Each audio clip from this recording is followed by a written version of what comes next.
This week we're going to be doing Yayoi Kesam's pumpkins, infinity dot pumpkins to be more precise.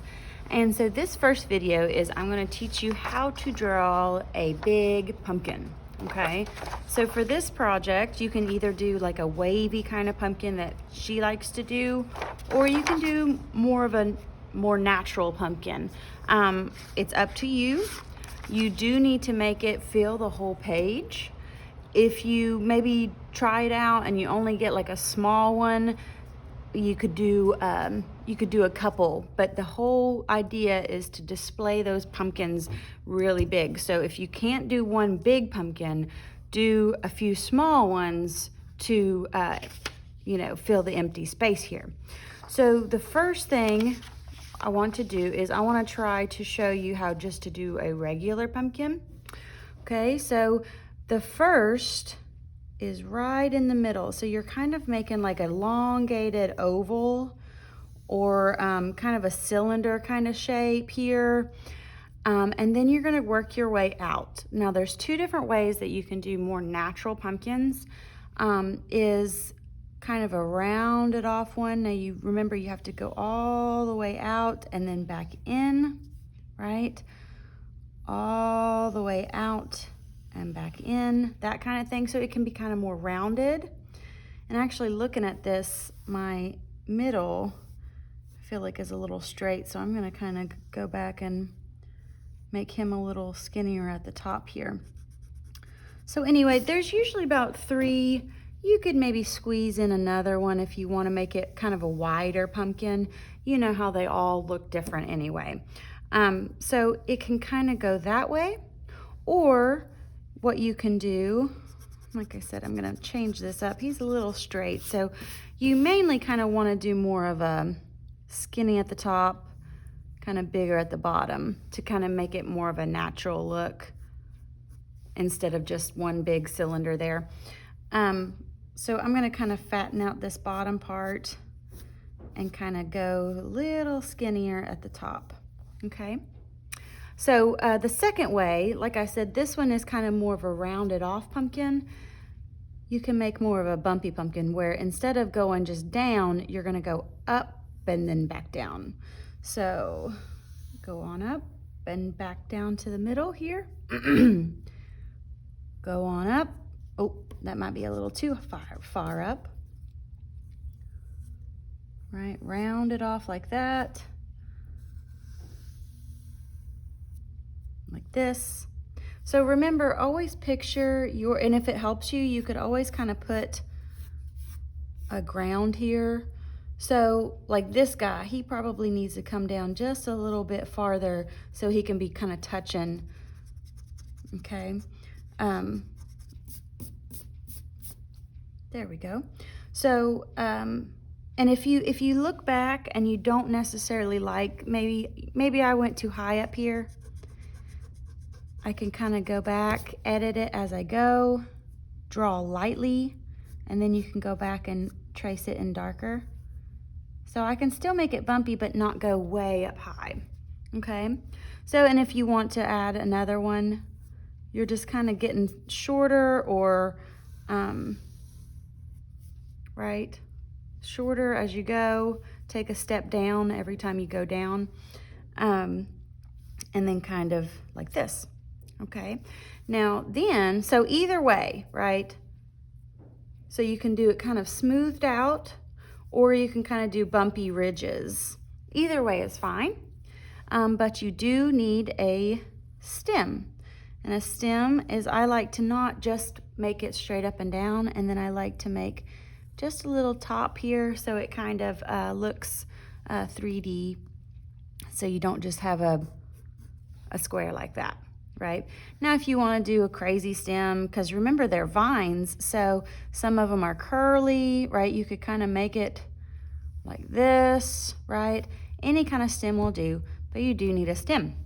So the second one I'm going to show you is more of the wavy kind of crazy pumpkins, but we are doing the exact same steps as this one here.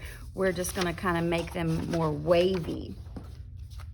So to start off with, instead of that cylinder, like the straight up and down cylinder, right? Like that. Instead of that, think of like maybe a gourd. You're going to, or like a bowling pin even. That kind of looks like a bowling pin.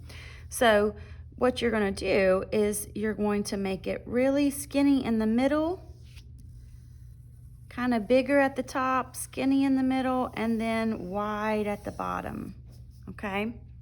So, and if you think of it this way, if you need to break it down, think of it as kind of teardrops, right? Make a big teardrop, and then upside down, make it a smaller teardrop, right? So if that helps you kind of break down that weird shape. Okay. So here is our weird shape, and obviously this is not natural anyway, so if yours isn't as wavy, or maybe you need you want to add a little something to it, go right ahead. So you're going to do the same thing. You're going to go up, and then you're going to oh, I went too far up. Went too far up. Go up, and then you're going to kind of make this parallel line here and then you're going to come back to the middle, okay? You're going to go up, follow that line, and back in the middle, okay? So again, it doesn't have to be perfect because it's kind of a crazy wavy pumpkin anyway. Follow that line and go back, right? Up, follow that line, and go back, right? Now, and as you can see, this pumpkin looks a lot different than this pumpkin, and that's just because of the different waves. If you kind of want to round this guy, this is a little boxier. If you kind of want to round him off, start down here and just kind of add a little extra, right? Again, these are from nature. Well, not this wavy guy, but pumpkins are from nature anyway, and so they all look different. Okay, so here is my full big pumpkin, okay? And then if you get up to be where I am up here, where I don't have a lot of space for my stem, that's okay.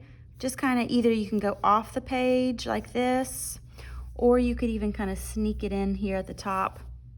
Or if you'd like to, like I said, we have, you know, the vines for the stems. So you could even kind of make it curly and kind of, since it's a weird kind of whimsical one anyway, you could kind of make it like this if you wanted to, right? Like a weird little stem like that. Who cares, right? It's your pumpkin. And then if you want to, since we did say it's vine, you can kind of make your lines in there if you'd like. You don't have to. Either way. So again, we have either more natural kind of pumpkins, okay, or the wavy kind of crazy looking pumpkins. Again, if you do maybe mess up, or maybe you can't get it as big as you want it to be. So real quickly, let me make a little pumpkin here. Oops. Went too fast, went too quickly. Okay. So say here is our pumpkin, and it's not gonna be perfect, that's okay. This is just to show you. Okay, so say maybe I made this, and look at all this empty space. Instead of having to start over and try to make it really big, I can do another pumpkin in this empty space if you'd like. So what you would need to do is, you know, and you can even make a different size pumpkin, right? Some are tall and skinny, some are kind of more short and fat. You can make a tall pumpkin up here. Okay. I need to round that guy off a little bit more. Right? You could make them side by side. You could even overlap him. Like we want to make him kind of be the forefront man. So this guy is kind of sitting in front of the other guy, right? Your pumpkin can even go off the page if you'd like, okay? So there are many different ways that you can, if you can't do like a big pumpkin, or like I said, if you mess up and you look and you find you have a lot of empty space, make 2 pumpkins, okay? So we will have some extra space up top and at bottom. I did mention that if you wanted to add in that floor or the ground, just so you can get that pumpkin correct, but we will be decorating around the pumpkin. So your pumpkin isn't really going to be sitting on anything. That would just be to help you, okay? So with this next video, I'm gonna show you how to design your pumpkin, how to color your pumpkin, and then how to do your background. So, thank you very much.